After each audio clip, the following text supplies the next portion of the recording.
with us here today on the second day of our Network Solar event. I know we had a lot of good discussions yesterday that really started to dive into the challenges around integrating solar into the grid and what the smart grid means for solar. And I think that's we're really going to dive deep into that topic today, talking to utilities, regulators, legislators, technology companies, the whole spectrum, to really go beyond discussions of just interconnecting renewables to really integrating renewables, and the role that the smart grid, as it develops in parallel, actually plays in continuing to foster that integration of renewables to the kind of percentage points that President Obama mentioned last night in the State of the Union address.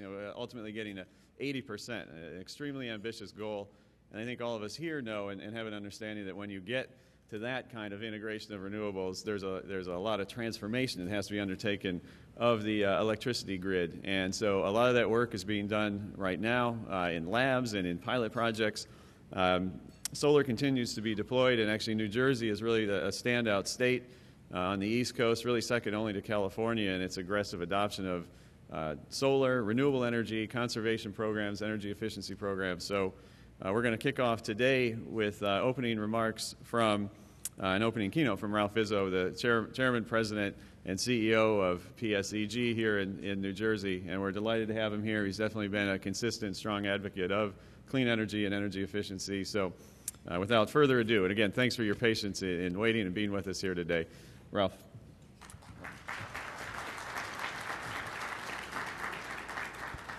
Thank you, Scott. And please, somewhere back in my early stages of my career in some public speaking class, I was warned to never, ever begin a presentation with an apology. I'm going to violate that premise and apologize to you, but for those of you who did stay overnight, you may not be aware the roads are pretty slow out there, and an 80-mile trip took a lot longer than I had budgeted, so my apologies for the delay. I was mentioning to Scott that in the best of circumstances, I'm not so sure that people walk away from my presentations thinking, wow, I learned a lot, but having to wait for it, hopefully I don't disappoint. But nonetheless, congratulations on an event that is titled Network Solar. Who would have thought not that long ago that we would have such, who would have thought in recent years that we would have an event such as this? But nonetheless, I do believe it will be an issue that will be growing in prominence and importance. In fact, we believe that for companies and society in general, that those who pursue clean energy and clean energy technologies will actually be able to speak of competitive advantages as opposed to subsidies and cost disadvantages, which appears to be the theme of some participants in this public debate. So I will focus my remarks primarily on solar. However, towards the end, I will mention a word or two about the smart grid. The reason for this, quite candidly, is we are spending a lot more time, effort, and money on solar than we are on a smart grid as a company.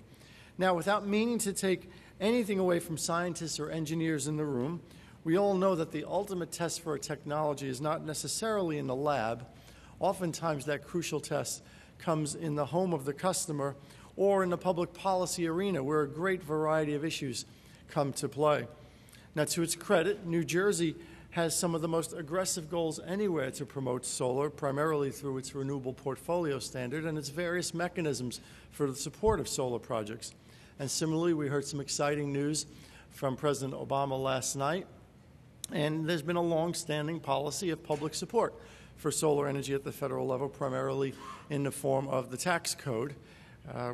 Companies like ours would have liked to have seen additional support for renewable and clean energies in the form of carbon legislation, but that was not to be, and all indications I have will not be a reality for at least the near-term future, near-term being measured in congressional terms, i.e. 2 years. Now, in large measure, because of these supportive policies, a rapidly growing solar energy industry has emerged in New Jersey. By the way, how many of you are from New Jersey? Just a show of hands. Okay. Quite a few. How many of you are not from New Jersey? That should be the rest. Okay. Sometimes you just never know how many people just don't want to raise their hands, but it's actually a little bit more who are not from New Jersey. Forgive me for my parochialism, but I will be spending most of my time speaking about New Jersey. Because, in fact, just about every day now, one will see new solar installations going up in New Jersey on the roofs of schools, houses, big box stores, car parks, and the like. And it really is rather a remarkable growth story. While the weather we're experiencing outside is not the norm, nor is southwestern U.S. climate the norm in this part of the country. But just recently, New Jersey passed a pretty impressive milestone. We actually exceeded 200 megawatts of installed solar capacity and over 6,900 projects in the state. Yes, if you do the arithmetic, these are not very large projects, but nonetheless, pretty impressive performance, I would say, for a state given our climate. You're all probably aware we've become the second leading solar energy producing state, second only to California.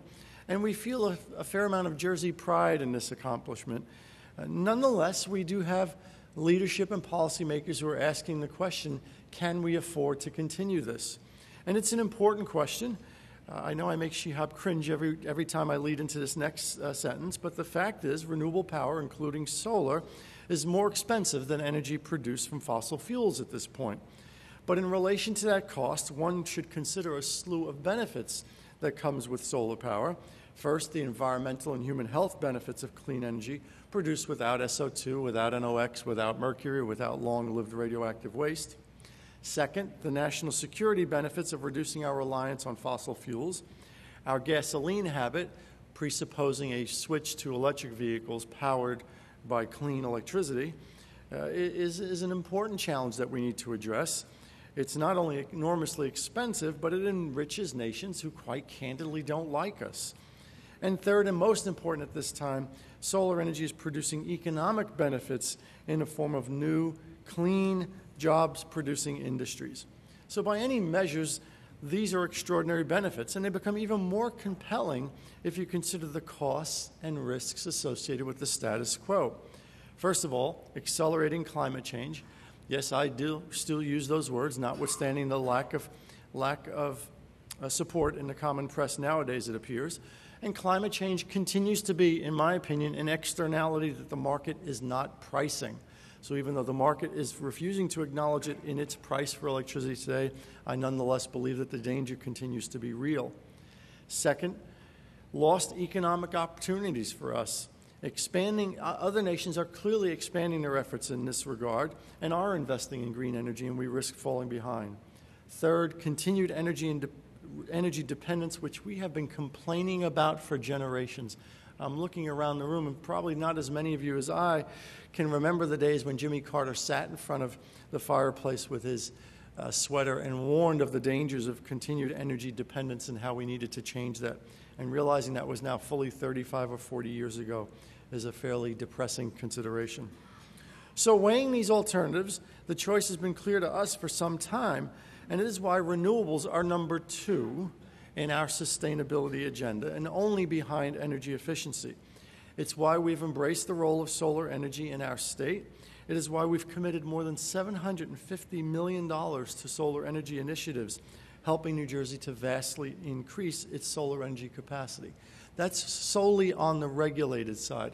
On the unregulated side, we're just starting to make our investments in solar energy, and there that number is more like $114 million worth of investments spread over 27 megawatts in 3 states.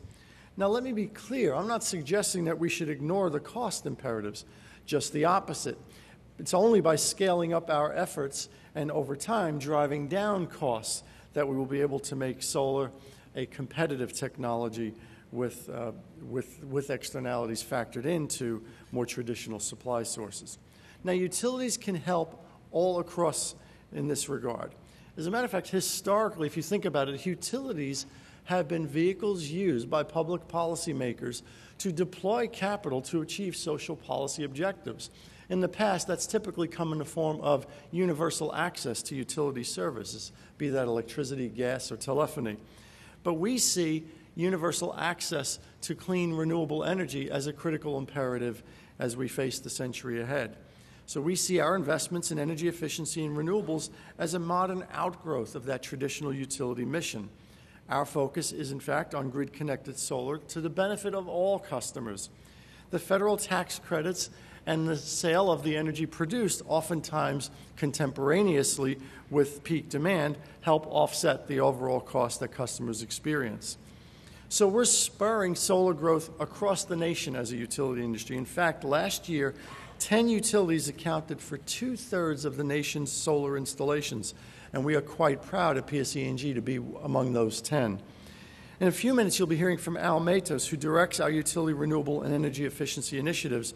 But I'd just like to take a second to mention 3 accomplishments by Al and his team that we're especially proud of.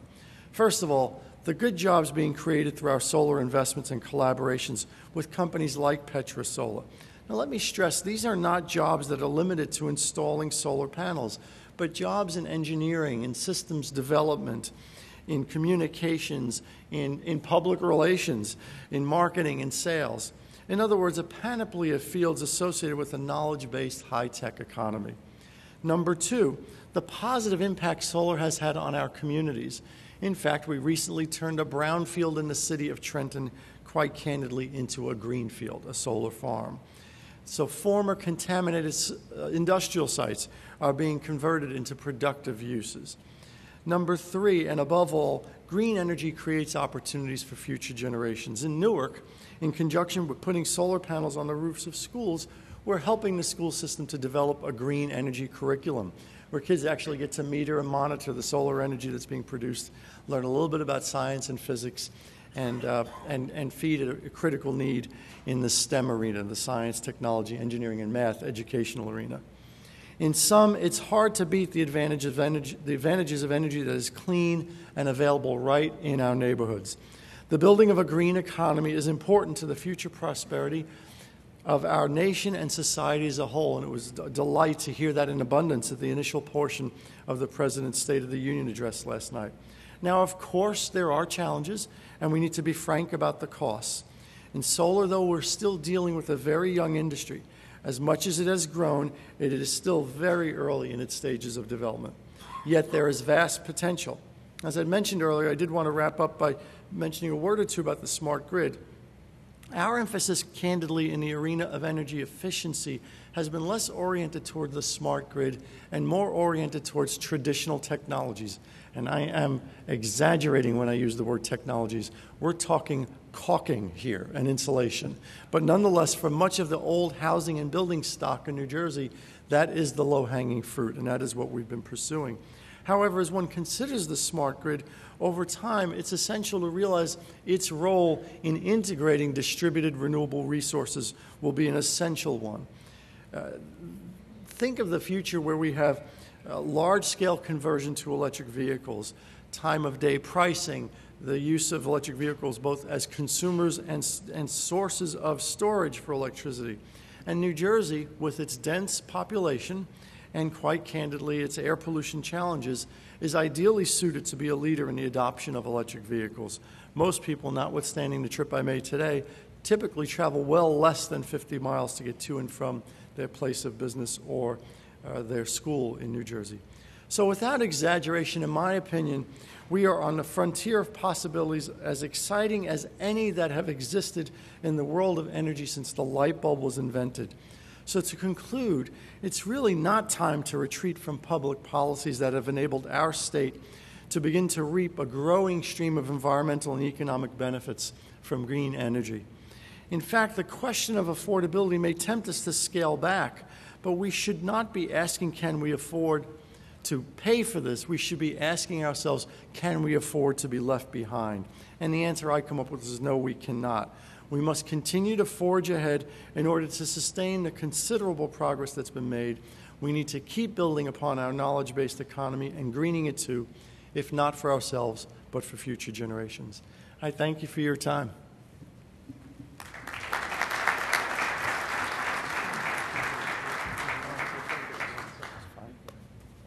You should probably stay. Sure. A couple questions for Ralph? One I had is just maybe talk a little bit. We are going to be hearing about smart grid and energy storage this afternoon. Mm-hmm. I know PSEG has dabbled a little bit there. Sure. You want maybe just note kind of the status and what's Sure. going on? We have actually had 3 pilot programs pertaining to smart grid. Well, let me give my definition of smart grid. When I speak of smart grid, I'm speaking more about the meter and into the premise. There's a good case to be made that smart grid is everything from the 500 kV system down to the 120 volts. So we have had 3 pilot programs as it pertains to smart grid in the home. And the first was purely a proof of technology program, which was a smashing success. It was about 50 homes, and we were able to remotely control thermostats, light bulbs, send real-time price signals. The second one was a little bit larger. I think it was about 300 homes. And there we tried to test a little bit of customer behavior as well as the technology. Also a huge success. I'll mention a little bit more about the customer behavior when I tell you about our third pilot, which was about 3,000 homes. And there we did 3 different things. We simply went into customers and educated them about their energy use and how they could save electricity and natural gas. Second, we gave them the technology to do it on their own. And third, we programmed the technology. And we found that in the third case, people were able to reduce their peak demand by 35 to 40%. So significant economic advantages to customers from the point of view of demand-side management. Quite candidly, not a big effect in terms of energy consumption. You basically shift the load. So, but that's okay, right? Because you're using more efficient units to generate the same number of kilowatt hours. So we've seen tremendous success both from the technology capability and from a customer responsiveness as it pertains to the smart grid. One major challenge we had, it was pulling teeth to get customers to participate. And I see Susanna Chu is in the audience. Susanna was instrumental in 2 of those 3 pilots, and she could tell you much more about it, and she could probably correct some things I said that were inaccurate just 30 seconds ago. But getting customers to sign up was not easy. I think we had to promise them a chance at a free refrigerator or $100 or some obscene gesture. Yes? You see other utilities, such as 10 leading utilities, have you seen other utilities now replicate what you're doing? Do you see that as an upcoming So the 10 utilities I referred to was in the solar arena. As it pertains to smart grid, I think you know probably more than I do in that subject. I would look to Texas and California, where most people are installing smart meters, which is a subcomponent of the smart grid, as places where folks are probably out in front. What happened to solar? Coming back to the solar, do you see that other utilities replicating what you're trying to do? You know, I do not. I think that there are some who are eager to install solar farms. I don't see many who are as eager as we have been to do the highly distributed form. We are not only building solar installations that are measured in kilowatts. Some of you, if you get a chance to drive around, you'll see installations on our utility poles, which are 250, 300 watts. And I've had many people call me to express an interest in learning more, but I don't know that any have taken the next step. And perhaps Shihab from Petrosolar can tell you more about that. I've encouraged them to do so, but I haven't seen it actually happen.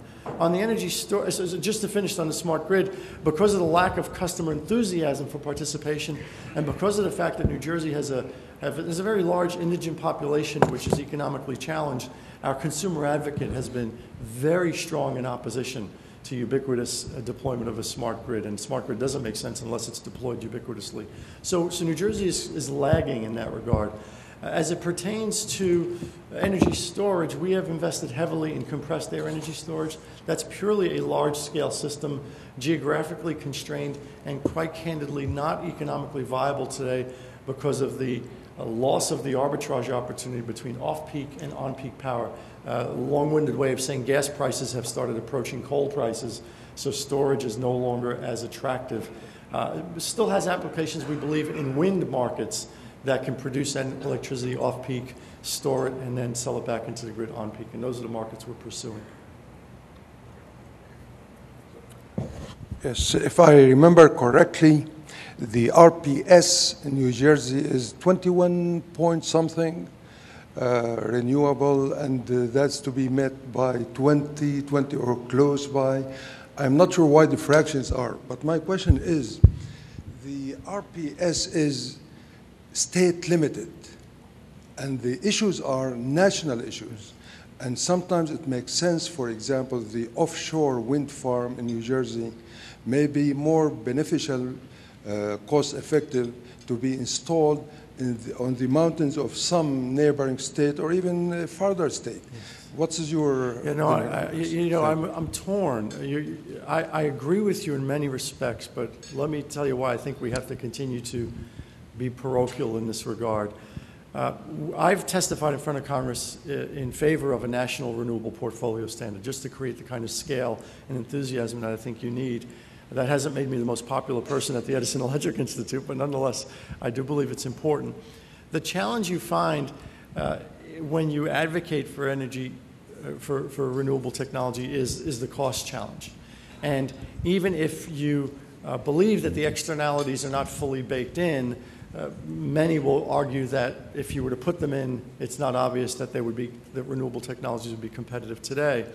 So the question then becomes, what do you have to offer to do this if the calculus of the economics don't get you there? And the two things that I think are important are, number one, from a national point of view, the energy security or some greater degree of energy security. But from a local point of view, it's really economic development. And if you give that up, then I don't think you're going to see states aggressively pursue renewables. New Jersey has no interest, according to legislation that was recently enacted, in offshore wind unless there is, I believe the exact language in the legislation is a net economic benefit. So the challenge that we have as somebody who's proposing to build offshore wind is, well, 25 cents versus 5 cents a kilowatt hour is a tough hill to climb. So we have to create the jobs and the economic development to do that. Well, New Jersey wants to do that for Maryland, Delaware, Virginia. Well, guess what? Maryland wants to do it for New Jersey, Virginia, Delaware. So all of us want to be the hub for the rest of the world. So the question is, why not then do it, as you said, somewhere else on shore where it's less expensive? And the answer is, well, we're not getting the economic benefits, the economic development benefits of that either. And without the PTC, there are very few parts of the country where onshore wind is economically competitive. Probably in the Central Plains it is, but I don't believe it's the case in the Adirondacks or Appalachia, which is within reasonable distance to wheel the power here. So I didn't mean to go on so long. So in general, the challenge is, absent the pure competitiveness of the technology, you need the economic development benefits which people want for themselves. And therefore, you end up with state-by-state RPSs. Yes, Mr. Izzo. You're to be commended for your leadership on this subject, and you're a national leader in this area.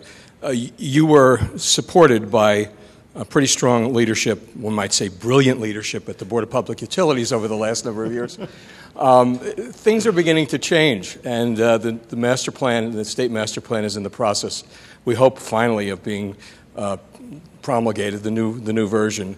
Will PSE&G retain its leadership and its foresight in this area, even despite maybe some retreat on the part of the state? Yeah, so the short answer to that, Fred, is yes. And Fred, for those of you who don't know, was one of those brilliant leaders on the Board of Public Utilities and a dear friend and someone who I have enormous respect and admiration for. At the end of the day, though, we are not a not-for-profit. So if the board is unwilling to grant us a rate recovery on these installations, it's very difficult for us to sell 40 cent per kilowatt hour electricity in this market. So we are advocates. Our approach is going to be, look, we understand that this is an environment of shared sacrifice, and that when cities are laying off half of their police force, it's difficult to say don't touch the solar programs. However, I think that there's a lot of opportunity for dialogue between what we're on track to do versus zero, and hopefully that's the kind of dialogue we can have. Okay, we should probably wrap up. We do have a big program ahead today. Okay. We'll be hearing from PSE&G later this afternoon too from Almado. So you'll certainly continue to hear from PSE&G and then the rest of the group here today. So thanks, Rob. Really appreciate you being here.